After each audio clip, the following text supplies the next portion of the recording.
আসসালামু আলাইকুম। টুকটাক রান্নাঘরে আপনাদের সকলকে স্বাগতম। আমি আরও একটা নতুন রেসিপি নিয়ে আপনাদের সামনে চলে আসলাম।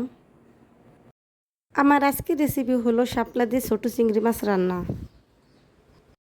একটা কড়াইতে আমি পরিমাণ মতো তেল দিয়ে দিয়েছি। এর মধ্যে দিয়ে দেবো আগে থেকে কেটে রাখা পেঁয়াজ এবং মরিচের ফালি। পেঁয়াজ মরিচগুলো হালকা ভেজে নেব। পেঁয়াজটা ভাজা হয়ে গেছে। এখন এর মধ্যে দিয়ে দেব রসুন বাটা, আদা বাটা, জিরার গুঁড়ো, মরিচের গুঁড়ো, ধনিয়া গুঁড়ো, এগুলো দিয়ে ভালোভাবে নেড়ে চেড়ে নেব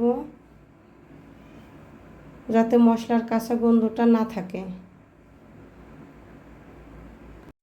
মশলা কষানো হয়ে গেছে।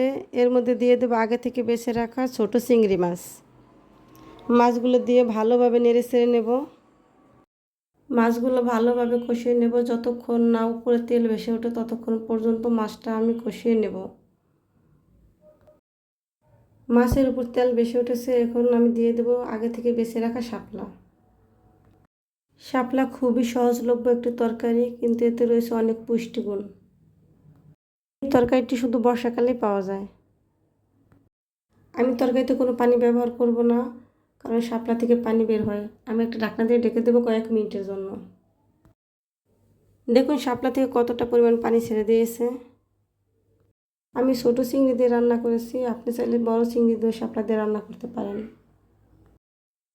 কথা বলতে বলতে আমার রান্না প্রায় কমপ্লিট, আর অল্প কিছু সময় লাগবে রান্না শেষ করতে। দেখুন কতটা সুন্দর হয়েছে দেখতে। শাপলা অনেকে অনেকভাবে রান্না করেন, কিন্তু একবার হলো আমার এই রেসিপিটা আপনারা ট্রাই করবেন। আমার তরকারিতে ঝোলের পরিমাণ বেশি রয়ে গেছে, এই জন্য আমি চুলার আঁচটা এই পর্যায়ে বাড়িয়ে দেব। অতিরিক্ত পানিটা টানিয়ে নেব। ঝোলটা খুব বেশিও রাখবো না, কমও রাখবো না, মিডিয়াম। শাপলাগুলো সম্পূর্ণ সিদ্ধ হয়ে গেছে। দেখতে দেখতে আমার রান্নাটা সম্পূর্ণ কমপ্লিট হয়ে গেছে। এখন আমি চুলাটা অফ করে দেব। দেখুন কতটা সুন্দর হয়েছে। আমার সাথে থাকার জন্য আপনাদের সকলকে অসংখ্য ধন্যবাদ। আবার আপনাদের সাথে দেখাবো অন্য কোনো রেসিপি নিয়ে ইনশাল্লাহ আগামীতে। ততক্ষণ পর্যন্ত আপনারা সবাই ভালো থাকুন, সুস্থ থাকুন। আল্লাহ হাফেজ।